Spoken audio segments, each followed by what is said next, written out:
विनायको आचार्याणी सुप्रदाला आप सबको सत सत प्रणाम। आज हमारा विषय है केतु।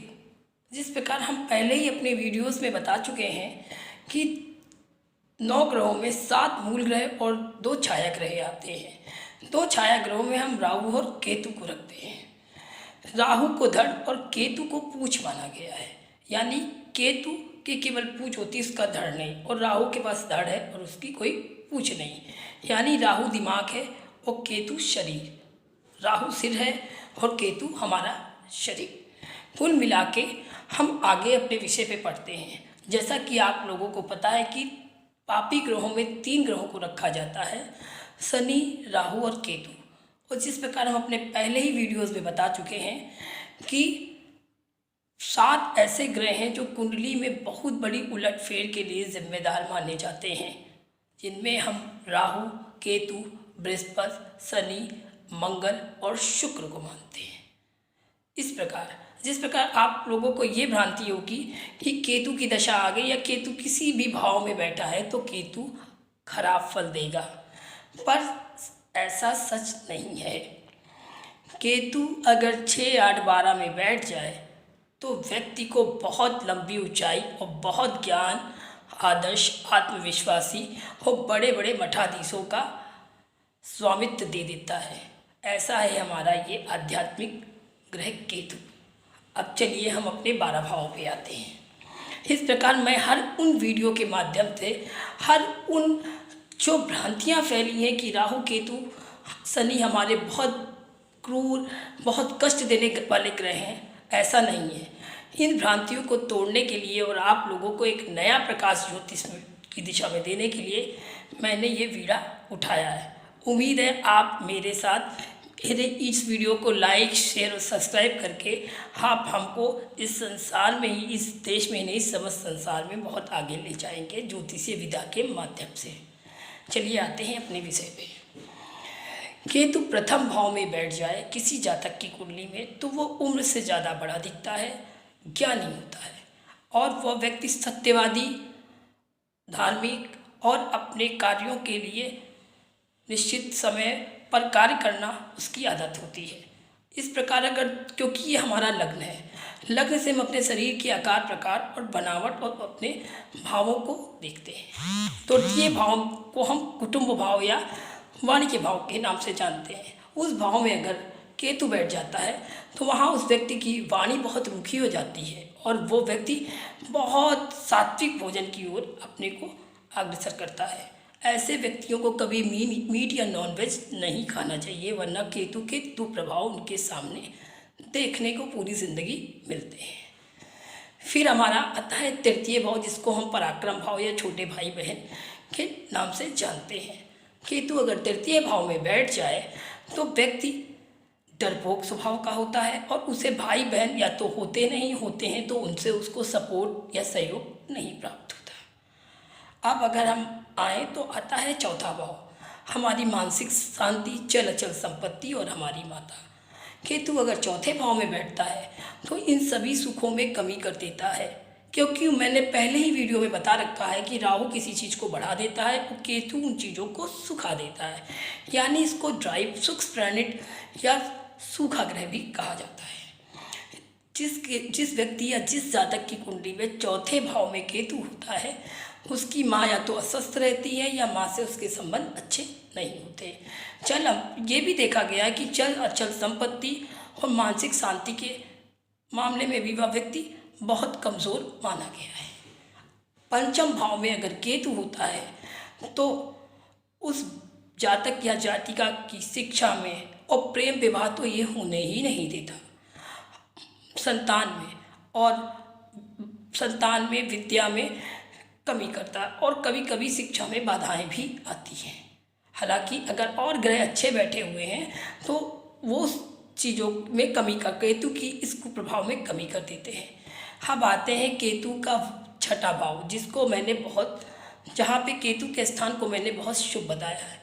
अगर पता है, क्या पता है आपको क्या ये पता है कि केतु अगर छठे भाव रोग रे शत्रु में बैठ जाए तो ना ऐसे व्यक्ति को जल्दी जल्दी रोग लगते हैं, ना वो कभी उसके ऊपर ऋण की कोई समस्या बनी रहती है, ना उसके शत्रु कभी जीवित रहते हैं, अगर रहते भी हैं तो वो शत्रु अपना रास्ता बदल देते हैं। अर्थात ना उसे रोग, शत्रु और ऋण तीनों कभी उसे परेशान नहीं करते। अगर वो कोई पहली बात ऋण लेता है तो बहुत जल्दी से चुका देता है। रोग जल्दी जल्दी आते नहीं, और जितनी जल्दी से आते हैं उतनी ही जल्दी से वो चुटकियों से उसे भगा देता है। रही शत्रु की बात, पहली बात, ऐसे लोगों के शत्रु जल्दी बनते नहीं, और जो बनते हैं बहुत जल्दी अपना आचार विचार बदल के उसके रास्ते से स्वतः ही हट जाते हैं। अब आते हैं हम 7वें भाव के केतु पे। ये है पार्टनर का या पति पत्नी के संबंध का खाना। यहाँ पे केतु पति पत्नी में अलगाव या पति पत्नी के रिश्तों को कमज़ोर करता है। और यहीं पे केतु अगर किसी कुंडली में बैठ के अगर पार्टनर, किसी लाइफ बिजनेस पार्टनर या सर्विस पार्टनर के साथ आप करते तो उसके लिए सबसे उत्तम माना गया है। लेकिन हाँ, वैवाहिक सुखों में एक कमी करता है, क्योंकि आपकी जहाँ तक पति या पत्नी के बीच में आपसी संबंध अच्छे नहीं रहते। हम आते हैं 8वें भाव के केतु पर। 8वें भाव का केतु व्यक्ति को सबसे लंबी आयु देता है। व्यक्ति की आयु अप्रॉक्स 80 से 90 के बाहर भी चल जा सकती है। उसकी मृत्यु देखा जाए तो एक्सीडेंटल या अन्य तरीके से नहीं, उसकी मौत स्वतः ही बहुत लंबी आयु जीने के बाद वो स्वतः ही मृत्यु को प्राप्त होता है। और उसे गूढ़ विद्याओं का भी ज्ञान होता है, क्योंकि ये 8वां खाना हमारी अपवर्ड साइंस, हमारी गुप्त विद्याएं, उस चीज़ भी इंडिकेट करता है। अगर ऐसा व्यक्ति ज्योतिष आचार्य या कोई गूढ़ विद्याओं का चिंतन करना चाहे तो निश्चय ही उसमें सफल हो जाता है। फिर आते हैं अपने 9वें भाव के केतु पे। 9वां भाव हमारा धर्म का भाव और कहीं कहीं पिता का भी कारक माना गया है। अगर 9वें भाव में केतु है तो पिता को कष्ट अवश्य होता है, नहीं होता तो कभी कभी पिता जीवित भी नहीं रहते अगर उसकी दशाएं आती हैं। यहाँ का केतु हमें धार्मिक यात्राएं, धार्मिक ज्ञान, हमारा पैसा, धर्म कर्म के कार्यों में करने में हमें एक अग्रसर करता रहता है। फिर आते हैं 10वां भाव, जिसको हम कर्म भाव मानते हैं। यहाँ के केतु को हम उच्च नहीं मानते, क्योंकि यहाँ पे जो हमारा कर्म क्षेत्र है, जब उस पर हम कोई एफर्ट्स ही डालेंगे, कोई कर्म ही नहीं करेंगे तो हम जीवन का सर्जन या जीवन की जो दैनिक आवश्यकताएं हैं उनको पूरा कैसे करेंगे। ऐसी जगह पे बैठे हुए केतु अधिकतर व्यक्ति को ख्याली पुलाव वाला जातक बनाता है। फिर आते हैं हम 11वें भाव में। 11वां भाव में केतु मिला जुला फल देता है। ऐसी जगह, क्योंकि ये हमारा आय का भाव है, कि यहाँ पे जो जिस जातक या जातिका की कुंडली में केतु 11वें भाव में होता है, उनका आय और व्यय लगभग बराबर होता है। क्योंकि केतु को एक सुख प्लानेट माना गया है, उनकी बहुत अच्छे इन्वेस्टमेंट्स कहीं अच्छी जगह कैश फ्लो में नहीं होते हैं, क्योंकि कहीं ना कहीं हमारा डेली रूटीन इनकम का भी खाना माना गया है, और केतु वहाँ बैठ के उस चीज़ को ट्राई कर देता है। फिर आते हैं अपने 12वें भाव में, यानी 12वें भाव में। इस जगह का केतु सबसे उत्तम मोक्षकारी माना गया है। जिस जातक या जातिका की कुंडली में 12वें में केतु बैठ जाता है, वो फिर 84 लाख योनियों में भटकने के लिए पुनः इस संसार में कभी जन्म नहीं लेता।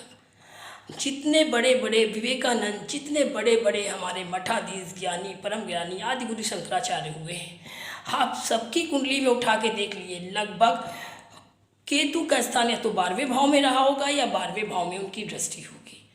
इस प्रकार केतु, 12वें का केतु आदमी को परम मोक्ष प्राप्त कराता है। फिर वो संसारिक जीवन में दोबारा पुनः लौटकर इन 84 लाख योनियों की परिक्रमा नहीं करता, और उसको आध्यात्मिक ज्ञान हो जाता है। वो जिंदगी में क्या लेने आया और कहाँ तक उस परम धाम को प्राप्त होता है, जिसको हम शिवधाम, ब्रह्मधाम या हम विष्णु लोक बोलते हैं।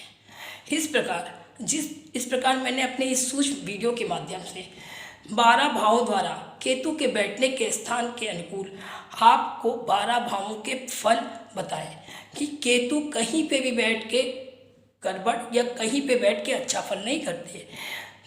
6, 8, 12 का केतु सबसे उत्तम माना गया है।